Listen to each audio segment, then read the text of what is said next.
Hello people, how are you going today? Today I'm going to show you the 1987 coins of Uganda. Now if you know anything about the history of Uganda, you'll know it's been plagued by military governments and dictatorships, and it still has this problem with the current president, who is, let me get his name right, Yoweri Museveni. He's been president since 1986. So he introduced these coins. The presidents beforehand have been overthrown. I think there was a brief period in 1979 of democracy, and between 1966 and 71. Yeah, but the economy has been plagued by corruption and inflation. So we have 1, 2, 5 and 10 shillings. And if you can look close up, on the 1 and 2 shillings it has cotton. So it has various growth stages of the cotton itself. So it should be 1, 2, 3, and that's the final cotton there, as you can see. And here has a bag of cotton, and on the 5 and 10 has cocoa. No, not cocoa, coffee. So you've got the coffee plant here with the actual beans. You've got a bowl full of, or a basket full of beans. And these are the two major agricultural products of Uganda.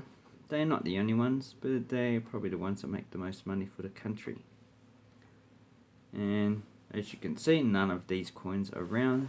These coins would have lasted till about probably the mid-90s, when inflation took these coins out of circulation. And now they actually issue coins from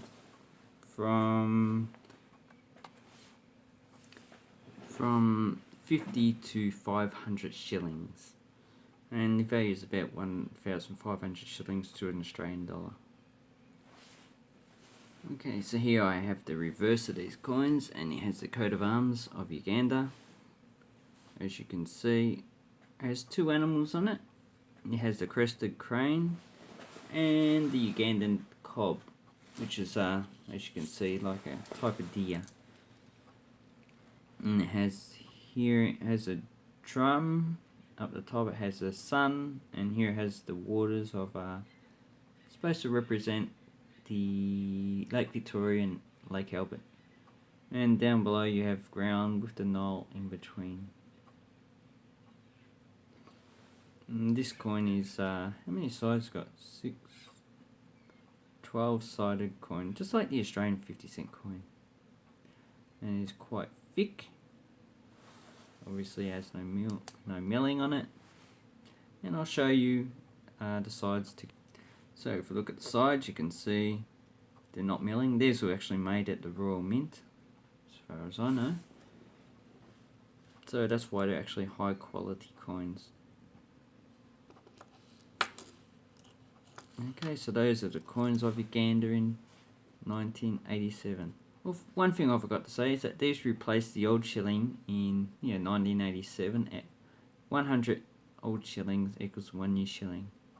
So this one was 100 old shillings, this was 200, 500, and 1,000 old shillings. So obviously the shilling at the time was really heavily inflated. So thank you very much. Give it a thumbs up if you like these coins, and let me know what you think down below. Bye bye.